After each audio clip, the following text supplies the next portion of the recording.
The day I learned the system doesn't protect certain founders. That was the day I had to look in the mirror and do some real soul searching. No coaches, no mentors, no accountability partners could get me out of this jam. This was a me versus me thing this time. Nevertheless, someone out there hopefully will get something from me sharing my story. Now, my first couple of years in business was a lot of ups and downs, a lot of mistakes made, some unnecessary. Each industry carries its own landmines and potential catastrophic dynamics. So no matter what industry you're in, you're going to make mistakes. Some of the mistakes the founders make are assuming the system protects them. Founders often mistakenly believe that incorporation, patents, or verbal agreements legally protect them, leading to catastrophic losses in equity, IP, and control. Key errors include not assigning IP to the company early, using faulty co-founder agreements, neglecting tax nexus, and assuming stealth mode secures ideas. Intellectual property, vulnerability, assuming verbal equity splits work, overvaluing stealth mode. These things will definitely um, cause you to have some unnecessary headaches in your business if you don't take the proper precautions.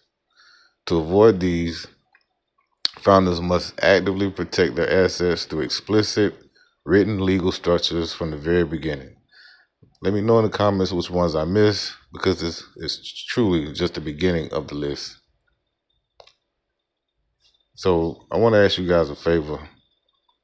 I built and scaled ready to set go logistics across the country. It didn't fail operationally. It collapsed when a single centralized system labeled me a risk after a false arrest in Florida. The charge was dropped, but the damage was already done. That experience exposed a blind spot most founders have.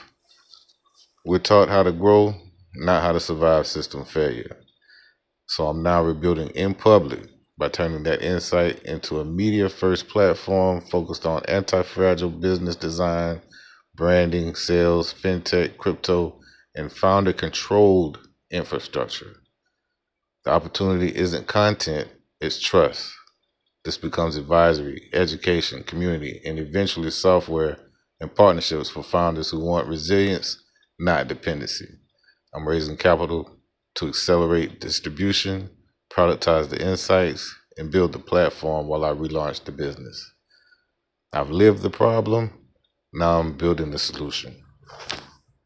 So, if anything I said resonated with you, you're definitely in the right place. Go ahead and click that subscribe button so you don't miss the next video.